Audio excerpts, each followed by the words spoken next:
Salut à toutes et à tous, c'est Mathéo et j'espère que vous allez bien. Dans cette vidéo, aujourd'hui, je voulais reparler un petit peu du PLF 2025, donc le projet de loi de finances qui est en cours de vote et forcément sur toutes les modifications et les changements que ça va pouvoir apporter dans votre mode d'exploitation et dans la création de votre patrimoine immobilier. Juste petit disclaimer avant de commencer cette vidéo, à l'heure où je tourne cette vidéo, le projet de loi de finances n'est pas terminé d'être voté. Il y a certaines mesures qui ont déjà été prises, d'autres qui sont en discussion.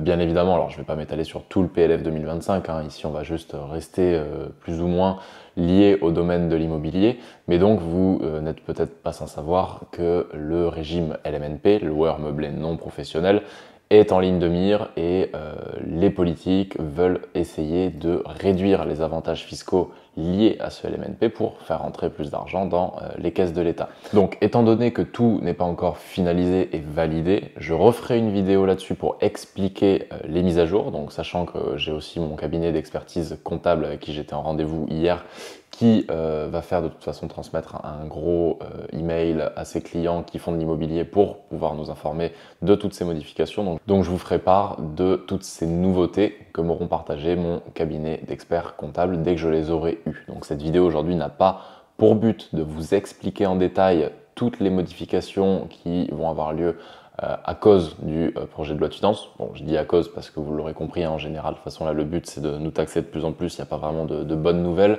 mais je ferai ça dans une prochaine vidéo. Aujourd'hui, dans cette vidéo, je voulais plus vous parler du contexte général et de mon avis quant au PLF 2025 et de manière plus générale à l'atmosphère que je ressens en France. Pour commencer cette vidéo, vous l'aurez compris, depuis plusieurs années, forcément de plus en plus d'investisseurs s'orientent vers de la location courte durée. Moi le premier, aujourd'hui, hein, je fais quasi exclusivement de la location courte durée. Et pourquoi? Tout simplement parce que ce mode de location permet de toucher des rendements qu'on ne va avoir sur aucun autre mode d'exploitation. En location longue durée, en colocation, on peut avoir des bons rendements, des opérations qui s'autofinancent, mais réussir à faire 1000 € de cash flow mensuel sur un petit studio, il n'y a qu'en location courte durée qu'on va réussir à faire ça. Donc forcément, ça a été une opportunité dans laquelle beaucoup de personnes se sont jetées. Et moi, encore une fois, le premier. Le problème dans tout ça, bien évidemment, c'est que dans les zones tendues, donc dans les grandes villes comme Paris, Marseille, Lyon, Bordeaux, Toulouse, on assiste à une pénurie de logements. C'est-à-dire qu'il y a de plus en plus de personnes chaque année, de plus en plus d'étudiants, de plus en plus de travailleurs qui ont besoin de se loger, mais qui ne trouvent plus de logement parce que le parc immobilier global de la ville se voit réduire en taille à cause de toutes les locations courte durée. Donc je comprends le problème intrinsèque, tout simplement, d'une ville qui va essayer de limiter les locations courte durée pour essayer justement de laisser à disposition des appartements pour que les nouveaux cerveaux, entre guillemets, de la ville puissent trouver des logements. Bien évidemment, quand on réfléchit à l'échelle d'une ville, avoir des logements à disposition pour accueillir les nouveaux habitants, c'est quelque chose sur 10-15 ans qui a beaucoup de valeur. Pourquoi? Parce qu'une personne installée dans une ville, forcément, va consommer, va générer de la richesse, va faire tourner les commerces, va générer des impositions pour la ville aussi. Donc, tout simplement, c'est une création de valeur immense. Maintenant, quand les personnes ne trouvent pas de logement, elles doivent trouver des solutions alternatives. Soit ça va être d'aller chercher dans une autre ville, une ville peut-être moins prisée dans laquelle il sera plus facile de se loger. Ça va être de partir à l'étranger. Ça va être de trouver des systèmes de sous-location, de colocation, des trucs toujours un peu borderline. Donc ils vont devoir se débrouiller. Mais in fine, ça fait forcément perdre de l'argent à la ville dans une perspective assez longue. Donc ça fait maintenant déjà de ça plusieurs années que les grandes villes commencent à limiter drastiquement les locations courte durée. On a vu d'abord à Paris, ensuite à Bordeaux, des limitations sur le nombre d'appartements qu'on peut détenir en location courte durée et réglementation qui arrive également maintenant à Toulouse. Pour le moment, on va dire qu'il s'agissait de décisions locales à l'échelle des mairies, c'est-à-dire que c'était les services d'urbanisme, tout simplement, des mairies qui ont établi des réglementations. Donc globalement, voilà, c'est la mairie d'une ville qui a établi la réglementation pour limiter les Airbnb. Mais les impôts n'avaient pas forcément mis trop leur nez dedans et tant qu'on payait de l'imposition, entre guillemets, ils étaient contents. Maintenant que je vous ai recontextualisé et expliqué un peu tout ça, le projet de loi de finances 2025, on va revenir, je vais faire le parallèle, vient complètement changer les choses et redistribuer les cartes. Pourquoi ? Tout simplement parce que le projet de loi de finances vise à réduire et à enlever les avantages fiscaux du LMNP sur les locations courte durée. J'entends beaucoup de choses à droite à gauche qui parlent de modification, de réglementation fiscale, etc. Bon, on a l'abattement en micro qui était de 70%, qui est maintenant aligné à 30%, mais fondamentalement, ça change pas vraiment votre stratégie. Pourquoi? Parce qu'aujourd'hui, quand vous vous orientez vers de l'immobilier, on va vous conseiller souvent d'acheter un bien avec des travaux pour pouvoir faire de l'amortissement, donc réduire votre résultat imposable et éventuellement même tomber en déficit pour ne pas payer d'impôts, pouvoir reporter ce déficit sur les années suivantes, etc. Donc il y a tout un jeu fiscal qui fait que vous êtes plus avantagé à passer au régime réel pour pouvoir déduire vos charges réelles. Donc la modification du régime micro n'impactera qu'une petite partie des investisseurs immobiliers et je ne pense pas que ça vous impactera à vous qui regardez cette vidéo aujourd'hui.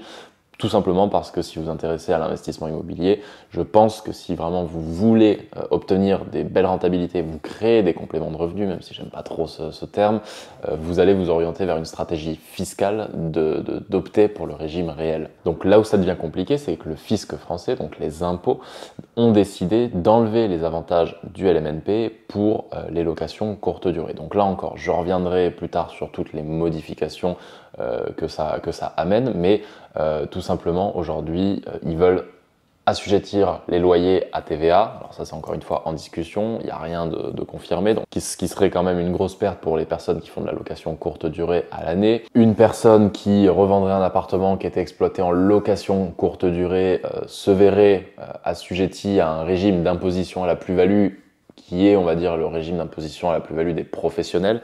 Donc, c'est-à-dire que le montant de la plus-value serait calculé sur le montant du bien amorti et le prix de vente. Donc, si vous avez acheté un bien 100 000 euros, que vous l'avez depuis 10 ans, vous allez avoir amorti une bonne partie de l'appartement. Hein.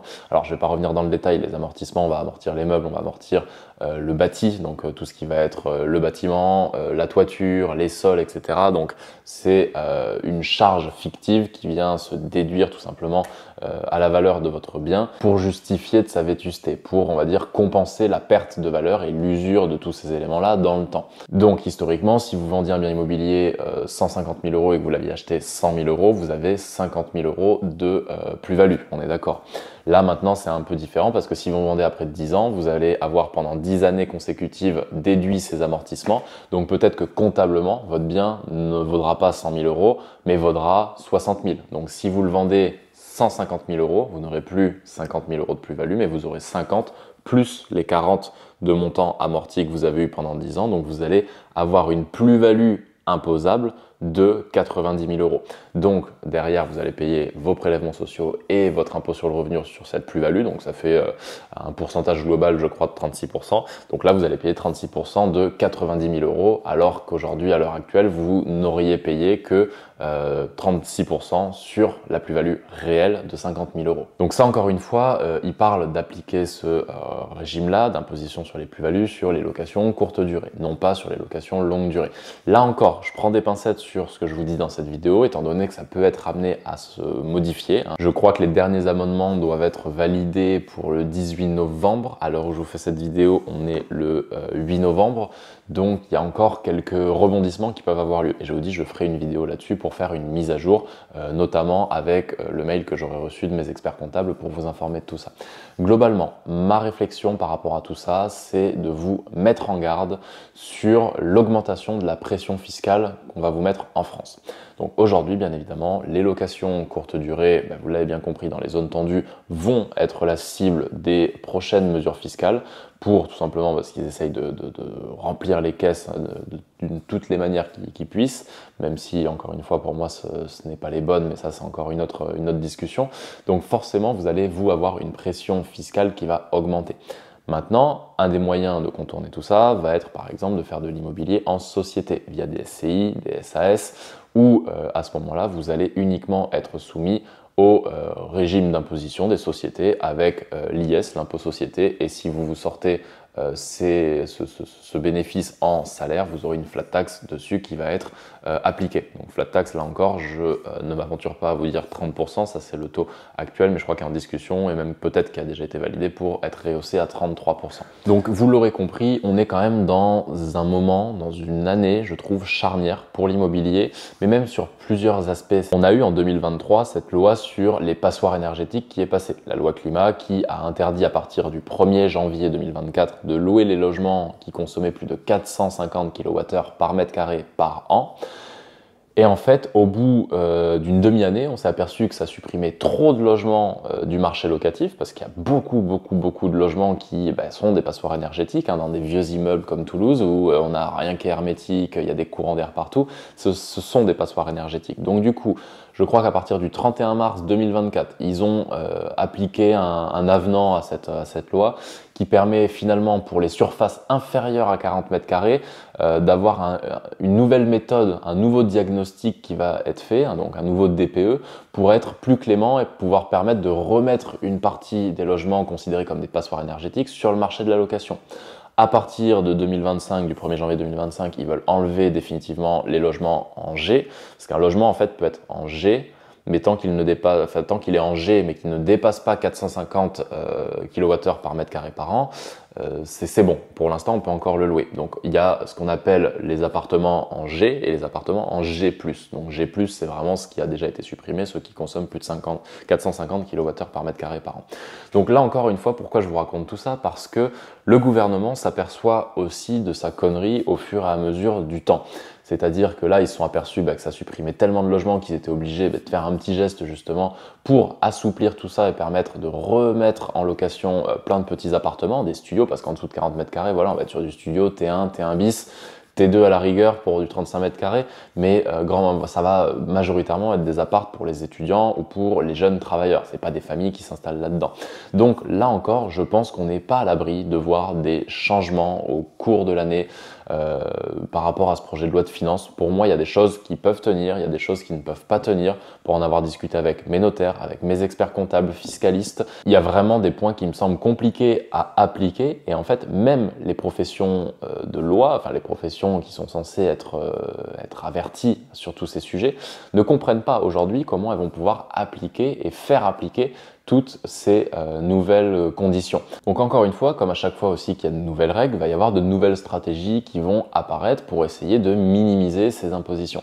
Maintenant, moi dans mes vidéos, pour ceux qui me connaissent, j'ai toujours conseillé, lors de votre achat, de vous orienter sur un bien immobilier qui, même si vous voulez faire de la location courte durée, il est important que ce logement puisse s'autofinancer et ne pas vous coûter d'argent si jamais vous devez le repasser en location longue durée. Globalement, en location longue durée dans les zones tendues, dans les grandes villes, vous ne serez jamais trop emmerdé. Pourquoi? Parce que vous jouez le jeu tout simplement de la ville, vous jouez le jeu de la population française, vous jouez le jeu du social, on va dire entre guillemets, de mettre à disposition des logements pour des personnes arrivant dans ces grandes villes. Par contre, bien évidemment, vous l'aurez compris, faire de la location courte durée aujourd'hui, c'est tout à fait possible, même si vous êtes en nom propre, que vous avez un petit studio, que vous êtes, on va dire, typiquement dans la catégorie de l'investisseur qui va se faire taper sur les doigts, vous pouvez très bien vous en sortir. Et encore une fois, je vous expliquerai les stratégies qui va être intéressant de mettre en place, de déployer dans les mois à venir. Et donc, même s'il est possible de continuer de faire des belles opérations en location courte durée, je vous conseille quand même de prendre vos précautions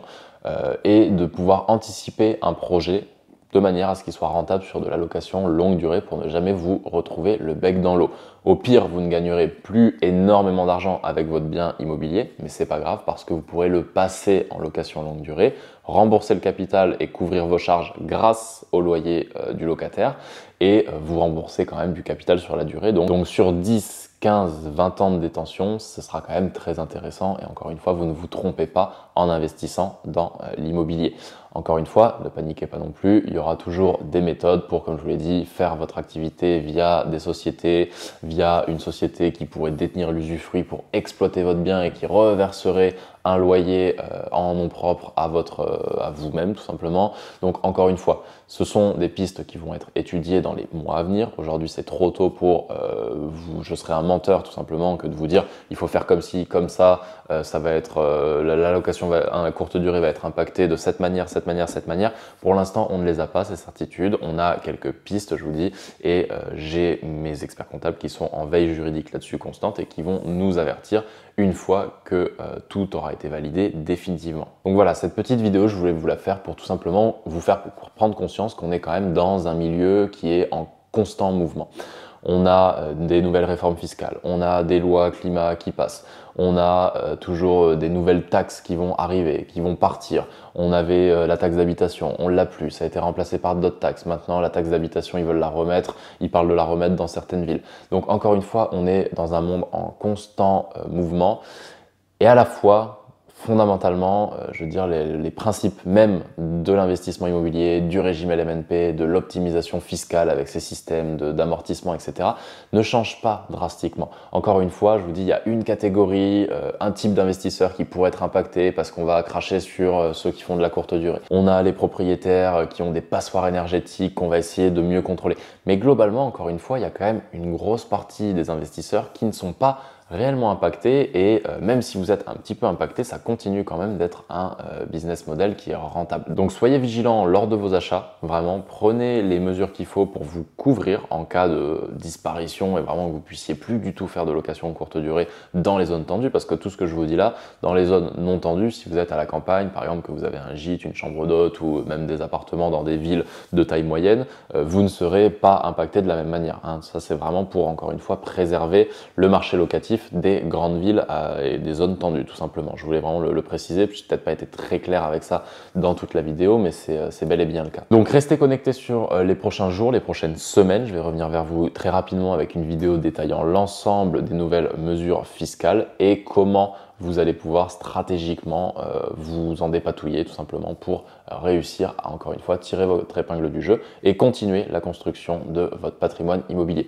Tout ça pour vous dire que moi, ça ne remet pas en cause le fait d'investir dans l'immobilier. Ça confirme juste mon idée selon laquelle tout ce que j'achète doit pouvoir s'autofinancer en location longue durée en cas d'interdiction formelle et que je n'ai vraiment plus le choix que de devoir arrêter mes activités de courte durée. Pour l'instant, ce n'est pas le cas, rassurez-vous. Donc encore une fois, attention à ne pas vous faire polluer par le bruit ambiant que vous allez entendre, toutes les vidéos que vous allez voir qui vous expliquent les nouvelles mesures du projet de loi de finances. Pour l'instant, je vous dis, personne n'est au courant exactement de tout ce qui est sorti, de toutes les mesures qui sont en train d'être prises. Donc si j'ai déjà tourné la vidéo suivante avec les nouvelles mesures, je vous la mettrai ici sur la petite vignette en haut à droite de l'écran pour que vous puissiez aller voir cette seconde vidéo. En attendant, j'espère que ça vous a plu. Si c'est le cas, vous avez dans la description le lien vers une formation 100% offerte dans laquelle justement je vous explique comment trouver une bonne affaire, comment vous la faire financer et dans une troisième partie, comment passer de 1 à 10 biens immobiliers dans les 3 prochaines années. Donc on passe 2 heures ensemble sur mes écrans, je vous montre mes outils, je vous montre mes démarches pour rechercher, analyser un marché et faire une bonne affaire rentable. Donc si ça t'intéresse, c'est dans la description. C'était Mathéo, je vous dis à la prochaine pour une nouvelle vidéo. Ciao, ciao.